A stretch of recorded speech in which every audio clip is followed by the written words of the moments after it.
Ang kagandahan kasi kay East West, medyo galante talaga siya sa pagbibigay ng credit limit.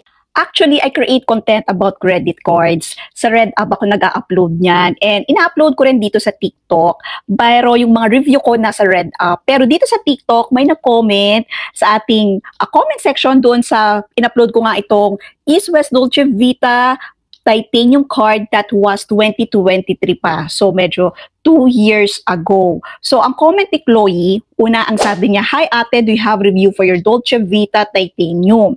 And then sabi ko, gagawa nga ako ng content. And then another reply and comment from Chloe, "Thanks po, parang ikaw lang po kasi naka-content ng Dolce Vita.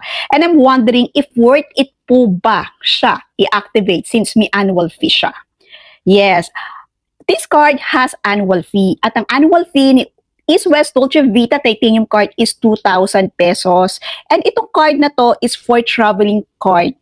Lalong-lalo na magta-travel ka abroad, ang conversion rate nito is nasa 2.5%.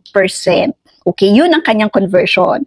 And then, for every 100 purchase is equivalent to 1 charm. Yung 1 charm na yun is equivalent to your points. At kapag ipon mo yung mga points na yun, pwede mong gamitin yan for merchants or could be a voucher and it could be for pag-waive ng annual fee. Yun din mo yun magagamit. Well, speaking of annual fee. Medyo siguro nagwo-worry si Chloe about sa annual fee. Actually, sa annual fee, you can waive your annual fee kay East West Dolce Vita and as long as ma-meet mo yung requirements. Kapag magpapa-waive ka ng annual fee, may mga choices naman yan na ibibigay ang agent.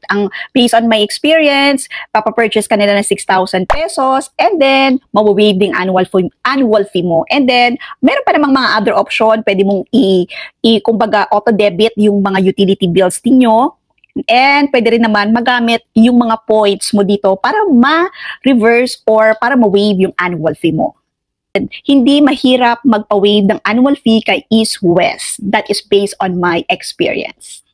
Siyempre, titingnan muna nila if you are qualified. Kaya importante that you use your credit card well.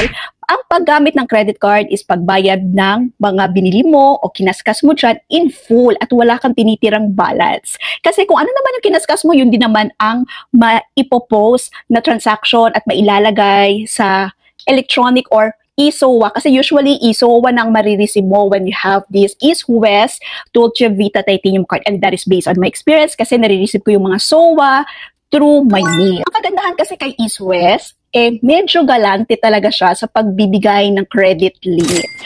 To tell you honestly, ang credit limit ko na kay East West Dolce Vita is more than 500,000. Yes, more than 500,000 na talaga ang aking credit limit dito. Siyempre, binild natin yung credit score natin. Nabibuild kasi yan. So, over time, kaya kapag nagbabayad ka ng credit card mo in full, nare-record yan ng bangko. At dahil dyan, tinataasan nila yung credit limit mo. Tandaan, ang credit limit, hindi yan extra cash.